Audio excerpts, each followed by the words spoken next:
Hello, and welcome back to the Let's Start Here podcast.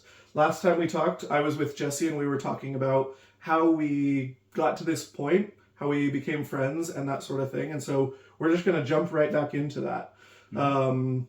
So we were kind of talking. We had this friend who introduced us. They had heard about the things that you were talking about, the things that I was talking about. Said, okay, let's get these two people together. We exchanged contact information. That was kind of at the beginning of this year. And I feel like a lot has happened in the process of this whole entire thing. So for the most part, kind of beginning of the year, we were working on school and stuff and kind of talking about some of these bigger ideas. But then come summer, we had some more time. And so we wanted to create something. Yeah, and so after I graduated, we kind of talked and was like, hey, are you all in on this? Like, because I am. Like, yeah, let's go for it. And so since then, we were just I have all these ideas kind of swimming around in our head, and we're just like, what are we, like, you know, we were both kind of passionate about a bunch of different ideas, but we kind of felt really overwhelmed by the responsibility. Like, we felt like we needed to change all of these things. And you kind of coined a really great term for that, right? Yeah, so one thing I kind of tapped into is something that I talk about as Atlas Complex. In the United States, we have a lot of mental health issues. We have a lot of just like depression and anxiety problems. And I feel like, and there's been talk on like TikTok and stuff and in social media about that it's not that our bodies are having this big negative reaction. It's not that our bodies are in this big chemical imbalance, but our bodies we're reacting naturally to a lot of things going wrong. And so kind of historically, we would only see the problems in a local area and stuff like that. But now you get all this information about fires in Canada and a typhoon in Southern California and earthquakes and war in Ukraine and fires in Hawaii. And it's like, this is all overwhelming. And so you kind of start prepping yourself for all of that bad news. And it's just like so overwhelming. And then you kind of see, it's very easy. Our brains are kind of hardwired to see all of those problems and just be very attentive and alert to all of the bad things that are happening. And so it's really kind of shaking to the core. So Project Atlas, so the Atlas Complex is this kind of, when you're overwhelmed by all these problems and you just feel really powerless to change it, but you also feel this responsibility to change the whole world, and it's just, you know, you have the whole world on your back, and you're just like, I can't take this anymore. Well, and I feel like it's a mix between like corporate guilt, like there's incentives for companies to be like, no, just let us do what we want, but then there's also just a mix of like kind of the voting paradox, where it's like, okay, if I'm in an election that's like super, super big, should I vote? Because ultimately, is my vote going to sway things? But then if everybody thinks like that kind of thing, and so you kind of get these, I see them as two distinct personality types among the Atlas Complex. And so the two distinct personality types are kind of depressed and apathetic, is like, you see all of these problems and you're like, wow, the world's on fire, the world's going crazy. I can't do anything. I feel powerless to do anything. Like, I am just this little cog in a machine. What could I as an individual do? And so that's where we get like a lot of the nihilism, kind of neo-Dadaism, and just kind of all of these different things. Gotta love, Gen Z and Core, all of those crazy things where people are like, okay, it's just, the world is terrible, and it's a hard place to be in.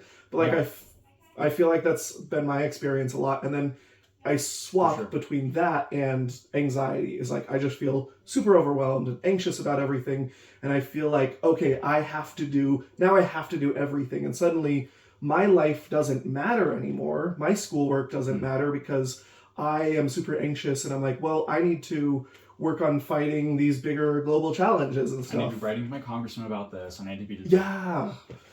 Well, and it's so hard because like, I think there's a million different things that like, if you go to different parts of the internet, it's like, okay, this is the solution and this is what we need to do. And then you're like, scroll one TikTok and it's like, okay, but you need to fix yourself first and therapy. And then you scroll another TikTok and it's like, hey, you haven't heard about this and you need to be doing this. And you scroll on another TikTok and it's life hacks or whatever. And you're like, just feel overwhelmed. And you're like, I guess I'm doing nothing right, but I still have to burn myself out Otherwise, I can't be a good person. Oh yeah. The way that there's this morality judgment attached to it too is just so frustrating. And so yeah, so we were both kind of feeling this like Atlas complex and just overwhelmed by all these things. We both had this passion for changing the world, and we both had our own kind of perspectives on this. And I love kind of the story of how we, figured out how to sort of merge these two kind of passions of ours and kind of where we're at now. So yeah. Well, because it ultimately came down to one time where I was really diving into this, and I was like, okay, so how do other people, like, I know that my mind works very differently. How do other people cope with this? Yeah. How do they cope? Like, how does someone just like grow up and they're like, the world's on fire, but I'm okay with it? And it kind of clicked for me that they are able to kind of put themselves in this not a box, but kind of put themselves into their own communities, put themselves into, okay, I don't have to care about everything that's happening because I'm going to care about whether it's the kind of theory of change and things like that, where it's like, well, what can I change and that sort of thing. However they come to it, it's that they are going to do the best that they can do in their own life, and they're going to interact in their local communities, whether it's a family or just like where they are at. The one thing is when you said like the people who can just like the world's on fire and I'm okay with that. Seriously, well when you said that, I thought of stoicism, because that's one thing that people will talk about, and little bit of a tangent here, but like I think that is definitely necessary in order to protect yourself, but it's also like there's a resignation there of just like, well, we're not going to make any difference, nothing we do is going to get any better, so let's just be okay with the world being on fire. And I really appreciate stoicism. It's really vital to be able to have that to fall back on so that we're not burned out. But the real way to make change is to sort of almost like pretend that the national doesn't exist and that it's just about that community. Yeah. I love kind of this image that you have of just like, you have like a small village, right? And like, so like the well is polluted, and then the village can get together and just be like, hey, what's leaching into this well? Like, what are these problems? And so it's this local problem that you can get together as a community and you can just solve it. But when we have these national problems that affect us on this level, that like, we are powerless to change political corruption or like any of these huge issues. And we're not equipped to deal with that. Totally. And so in a way, it's almost like pretending like those national problems are just community problems. Yeah. And just focusing on stuff in your local community.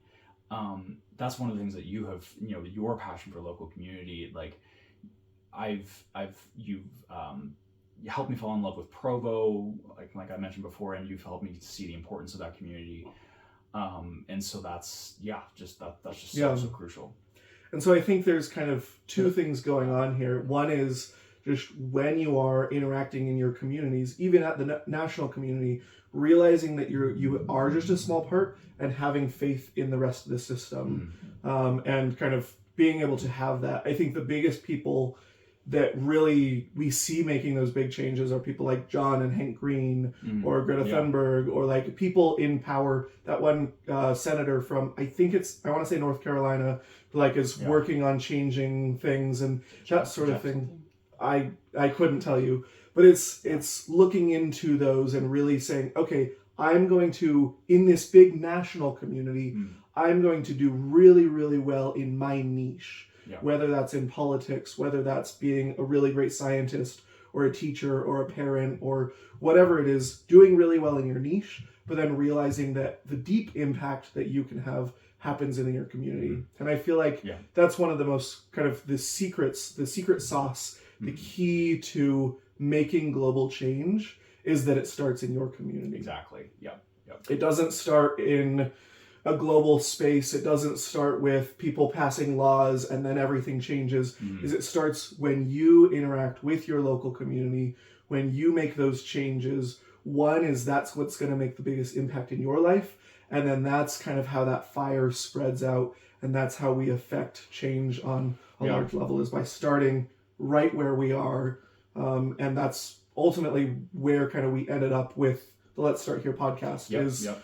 we've decided like, okay, let's skim it down to, let's start right here where we are in time, and like with the flaws that we have, like let's start building community here. Well, and that's one of the things I was just like, just before this podcast that you and I were talking about, it's just like, I feel so overwhelmed by, I mean, even just starting a podcast, right? Like there are plenty of people who do podcasts, but I just like, I have no idea what I'm doing, right? I am chronically online, and so I know what a podcast format looks like, but like I'm a mechanical engineering graduate still without a job, and I'm just like, who am I to think that I can change the world, right? And I'm just so overwhelmed by how unqualified I am and how like overwhelming this task is, but that's the whole point, right? And it's just like we want to showcase that vulnerability of just being like, hey, we're just average Gen Z members, also overwhelmed by everything, but let's just do something to start. Let's start here, right? It doesn't matter. And so that's what we kind of did throughout the summer, is we started, so there was a guy, Tanner Bennett, he was running in the Provo City Council, and just, he's a 25-year-old, he's like, he's kind of having that same energy, so great, and he's just like, okay, I'm going to make a change. He sees all of these students who represent like 50%, around 50% of both the population, but then also kind of 50% of like the tax base in, as far as like different things go. And he's like, okay, I'm going to help that. And then from there, he ended up getting third in the primary and like transitioned on to a renters advocacy network. And there's just like so much good that he was able to do. And then I also started kind of last year, and I realized that this is something that I really want to grow into, is a little card called the Provo Local Foodie Card, which is basically just a card. Like I've been in Provo for 5 years, kind of tried a bunch of different restaurants, and here's a list. I made a list of all the best ones. And so kind of really started being intentional about the work that I was doing. And so as I was being intentional in the BYU community, in the Provo community, in other places, I realized that like that is the place that really has impact. And if we want to affect change for ourselves in our own lives and for others, like we've got to start local. Yeah, exactly. Yeah, and I think that's pretty much leads us to where we're at now. So we decided kind of from there that we wanted to make something official. We wanted to create kind of this organization that was really, really committed to this idea of educating ourselves, starting something. And so we're working on building a nonprofit called the Atlas Foundation, kind of as kind of part of that Atlas complex, but it's a foundation. We're making this foundation of community. This, instead of a single person trying to lift up the world, it's a foundation for the world to stand on of communities and communities in practice. And so then from there, it's mostly going to be educational, but as much as we can do to affect change, like if we can, like I said, meet with John or Hank Green. Oh yeah. I think that would be totally cool. John, Hank Green, if you're out there, tag them in the comments. I don't know. But I think just the biggest thing is like, I want to start here. I don't know what it's going to look like, but we started this podcast to really document our journey. Yeah. And so we're going to be meeting with all of these people and that sort of thing. But I'm really excited to be doing something, to be trying something. And even if it doesn't pan out, I think it's just, I want to be solving the world's problems. I want to be helping out. I want that to be my full-time job. However it is, I want that to be the thing that I do full-time, like within 5 years. So let's start here.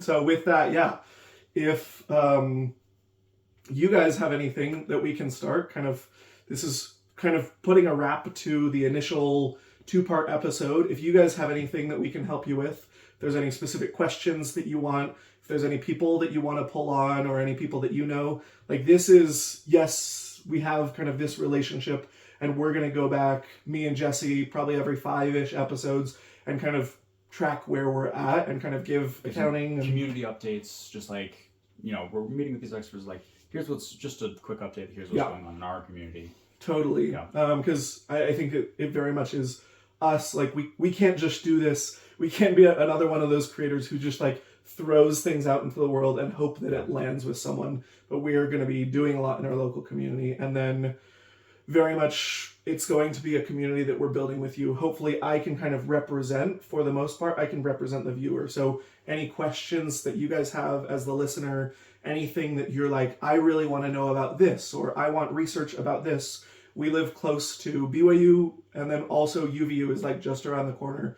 So Utah Valley University, and both of those, like, we're fine meeting with professors, we're fine like reaching out to people. Like, very much I want this to be a journey that kind of this community of change makers is on, is as we figure out, like, how do we deal with this? Oh yeah. Yeah. So well, and show us your kind of inspiring things. Oh, like, yeah. There's this person in our community that's been really successful, and he's done some really cool things. Like, show us that too. Yeah. So we're looking forward to all of this, and we will keep you on board with any updates we have. But thank you so much for listening, and we will see you on the next episode. All right.